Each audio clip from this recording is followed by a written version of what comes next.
नमस्कार, मी शोभा पवार पंगतमध्ये आपले पुन्हा स्वागत आहे। आज आपण पाहणार आहोत fruit custard.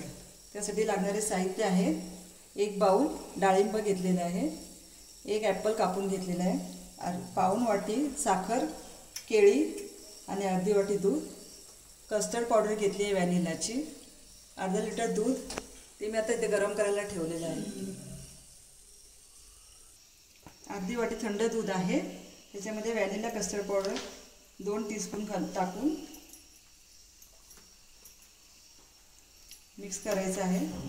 Vanilla custard powder थंड दुधातच टाकायचे, गरम दुधात नाही, नाहीतर त्याच्या गुठळ्या होतील।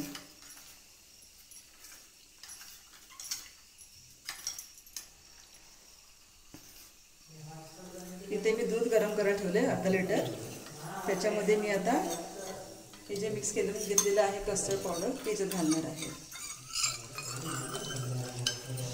आणि कस्टर्ड पावडर टाकल्यावर आपल्याला सतत ते ढवळत राहायचं आहे, दूध खाली लागता कामा नये।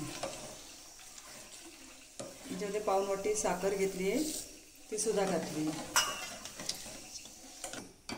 हे बघा असं झालं पाहिजे, थोडंसं घट्ट झालं पाहिजे।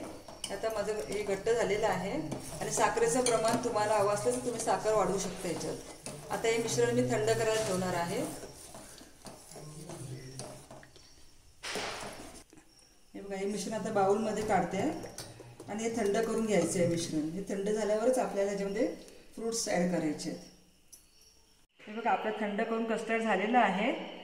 आता याच्यामध्ये तुम्हाला जे आवडत असेल ते फ्रूट्स तुम्ही ॲड करू शकता। मी ते माझ्या 3 फ्रूट मला आवडतात, मी 3 ॲड केले आणि वरून रोज सिरप घातलेला आहे। एक टीप इथे देईन की ज्यावेळेस आपण दुधामध्ये कस्टर्ड ॲड करतो तर गरम दूध फ्रीजमध्ये ठेवायचं नाही आहे, थोडं रूम टेम्परेचरवर ठेवून मगच फ्रीजमध्ये थंड करायला ठेवा। माझी रेसिपी आवडल्यास लाईक करा। थँक्यू।